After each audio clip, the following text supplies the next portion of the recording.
All right, so let's create a table. If you remember to go to our Postgres database, we simply write PSQL and then our database name, and we'll enter the database. And now we can communicate with it using SQL. Now let's create a table. How can we do that? Again, SQL comes with some language syntax that we can use. And to create a table, we can use something like this. We say create table, which is an SQL command. We enter a table name, followed by brackets. And then we say what we want the column 1 to say with the data type, column 2 with the data type, column 3 with the data type, and then ending it with semicolon. Let me just press enter and see what happens here. I get an error. Data type does not exist. And that is because data type is referring to what Postgres or our relational database knows. We have to say ahead of time what type of data column 1, column 2, and column 3 hold. If we go back to our Chrome browser, we see that for Postgres, we have a few data types that we can hold. String data types, numeric data types, and date and time data types. And each one of them have different things. For a numeric data type, we have integer, which is a 4-byte integer. We have big int, which allows for a bigger number. And all these different things, we have even money, which is currency value. And the reason we have to give this data type is because of the way databases work. They're optimized to make sure that as long as everything is the same in their column, they're able to work really, really fast to perform actions.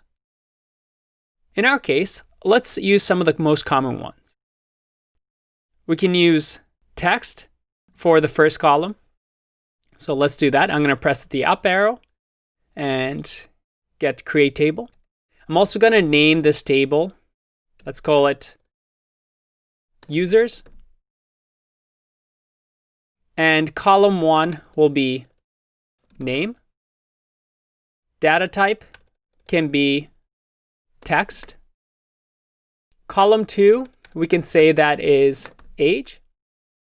And data type for an age, well, if we look down here, we look at numeric types, we want to use something like small int, which is a 2-byte signed integer.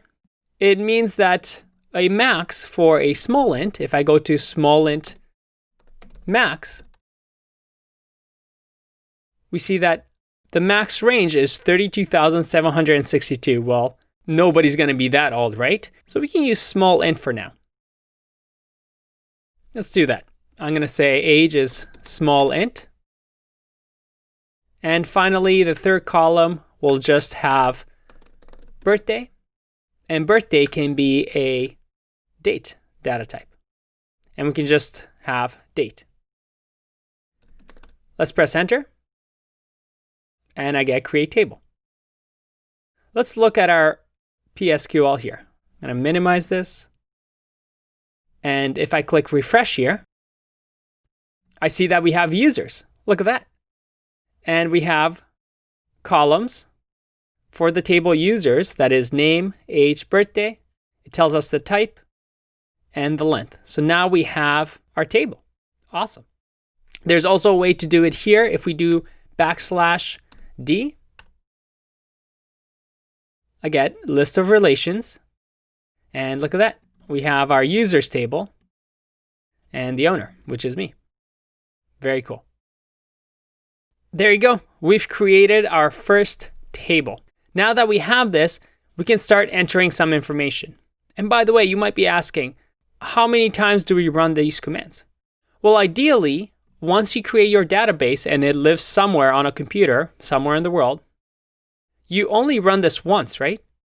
You create a table of what you want your database to look like, and the rest is just filling in and inserting information and reading information off of it. So this is the command that we're going to set up when we create our own database to set up our schemas. And then after that, it will just run on its own and it will be able to communicate with the backend. It's going to be very fun. By the way, Before we get into the next video, I want to show you one more command. We learned the /d shows us our tables. If I do /q, we exit out of here and we're back to the terminal. All right, I'll see you in the next one. Bye-bye.